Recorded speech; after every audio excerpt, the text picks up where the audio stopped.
सोचें जरा, सिर्फ एक जुमला। क्या कोई एक जुमला इतना ताकतवर हो सकता है कि वो एक पूरे खानदान के यूं समझें सारे उसूल ही बदल डाले? और अगर वही जुमला एक पूरे माशरे की सिमत बदलने के लिए इस्तेमाल हो, फिर क्या होगा? आज हम एक ऐसी ही कहानी और उसमें छुपे गहरे इशारे को आइए मिलकर समझने की कोशिश करते हैं। जिस तहरीर का हम आज जायजा ले रहे हैं उसका उन्वान ही सच पूछें तो सब कुछ कह देता है। कलेमा पढ़ा हुआ है, एक सबक आमोज दास्तान। ये वो जुमला है जो इस पूरी कहानी में बार बार एक ढाल की तरह, एक जवाब की तरह सामने आता है। देखते हैं कैसे। तो किस्सा कुछ यूं है कि एक रिवायती मशरकी खानदान है जहां नस्लों से चली आ रही कदरें ही जिंदगी का आप कह लें महवर हैं। मगर फिर इस खानदान में एक ऐसे मेहमान की आमद होती है जिसकी किसी को तवक्को नहीं थी। खानदान का बड़ा बेटा विलायत जाता है पढ़ने, और जब वापस लौटता है तो अकेला नहीं, साथ एक मैम को भी ब्याह लाता है। अब घर में जैसे कोई भूंचाल आ गया हो।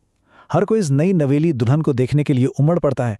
सब उसके तौर तरीकों, उसकी खूबसूरती और उसकी फर अंग्रेजी से बेहद मुतासिर हैं, बल्कि शायद कुछ मरूब भी। अच्छा, इस सारे हंगामे और खुशी के माहौल में घर के बुजुर्ग यानी वालिद साहब वो बस खामोशी से सब कुछ देख रहे थे। आखिरकार वो बेटे को एक तरफ ले जाकर सिर्फ एक सवाल पूछते हैं, इससे मुसलमान भी किया है या नहीं? और बेटे का जवाब बिल्कुल सीधा और पूरा एतमाद था। जी अब्बा जी, उसने कलमा पढ़ा हुआ है। बस सिर्फ इतना सा जुमला और वालिद साहब की सारी फिक्र जैसे हवा हो गई। घर में तो जश्न का समा बन गया। यही वो जादुई जुमला था जो आगे चलकर हर मसले का हल बनने वाला था। और यहीं से कहानी का असल मरहला शुरू होता है।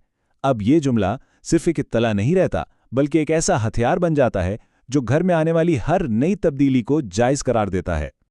पहली तब्दीली तब नजर आई जब मीम साहिबा शोहर को दफ्तर रुखसत करते हुए दहलीज पर सबके सामने गले लगाती। अब घर वालों में खुसर फसर शुरू हो गई कि भाई ये क्या हो रहा है। जब बेटे से शिकायत की गई तो उसने बड़ी आसानी से सबको तसल्ली दी, अरे वो आस्ता आस्ता सीख जाएगी, फिक्र ना करें। असल बात तो यह है कि उसने कलमा पढ़ा हुआ है, और बस बात वहीं खत्म हो गई। यूं समझें कि पहला पत्थर अपनी जगह से हट चुका था। अब एक बड़ा दिलचस्प सिलसिला शुरू होता जो बार बार दोहराया जाता। मिम कोई नया रिवाज शुरू करती, जैसे गर्मियों में शॉर्ट्स पहन लेना या किसी शादी में खुलकर डांस करना। खानदान वाले पहले तो हक्का बक्का रह जाते, कुछ शर्मिंदगी भी महसूस करते, लेकिन बेटे के पास हर बार एक ही जवाब तैयार होता, कोई बात नहीं, उसने कलमा पढ़ा हुआ है। और फिर देखते ही देखते इस एक जुमले की छतरी तले घर का नक्शा ही बदल गया। मौसीकी और पार्टियां आम हो गईं, घर में क्रिसमस ट्री भी सजने लगा। देवर मजाक मजाक में भाभी को बाहों में भर लेते और नंदें चोरी छुपे उसकी जीन्स पहनकर आईने के सामने खुद को परखतीं। यहाँ तक कि वालिद साहब भी बस इस बात पर खुश थे कि बहू कभी कभी जुमा की नमाज के लिए सर पर दुपट्टा ओढ़ लेती हैं। यहाँ तक तो ये घर की कहानी लगती है ना? लेकिन अब मुसन्निफ कहानी का रुख एक ऐसी सिमत मोड़ते हैं जहां उसका कैनवस एक खानदान से बढ़कर पूरे मुआशरे तक फैल जाता है। तो असल सवाल ये है कि क्या ये कहानी वाकई एक अंग्रेज बहू के बारे में है, या ये घर, ये खानदान और ये बहू किसी और चीज़ की अलामत है? मुसन्निफ के मुताबिक ये कहानी बिल्कुल वो नहीं जो नज़र आ रही है। यहाँ आकर मुसन्निफ कहानी का असल राज खोलते हैं। वो कहते हैं कि ये जो गैर मुल्की मीम है ना, ये दरअसल मगरबी जमहूरियत की अलामत है। एक ऐसी जमहूरियत जिसे हमारे मुआशरे में इस्लामी का लेबल लगाकर अपना लिया गया। सोचें ज़रा, दोनों की जड़ें बाहर की हैं। दोनों को कलमा पढ़वाकर यानी इस्लामी बनाकर हलाल कर लिया गया, और फिर दोनों ने ही आहिस्ता आहिस्ता हमारे घर यानी हमारे मुल्क की कदरों और रिवायतों को बदल कर रख दिया। और ये सब हुआ कैसे? एक तरह की मरूबियत में, एक एहसास से कमतरी में।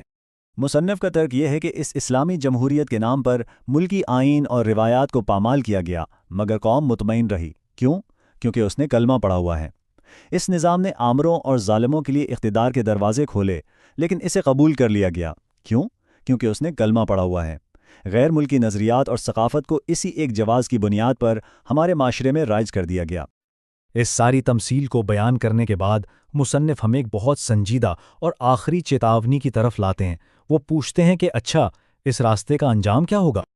मुसन्निफ का मौक़िफ़ बिल्कुल वाज़ेह है। वो खबरदार करते हैं कि सिर्फ एक नाम के इस्लामी लेबल के आड़ में जिस रास्ते पर हम चल पड़े हैं, उसकी मंजिल बहुत बड़ी तबाही है। इससे पहले कि घर मुकम्मल तौर पर उजड़ जाए, हमें जागने की ज़रूरत है।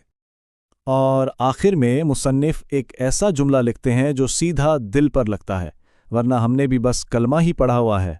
وہ اس تمثیل کا رخ ہماری اپنی طرف موڑ دیتے ہیں اور یہ سوال چھوڑ جاتے ہیں کہ کہیں ہمارا ایمان بھی اس انگریز بہو یا اس نام نہاد اسلامی نظام کی طرح صرف زبانی تو نہیں ہے؟ کیا ہم نے صرف کلمہ پڑھا ہے یا اسے سمجھا اور اپنایا بھی ہے؟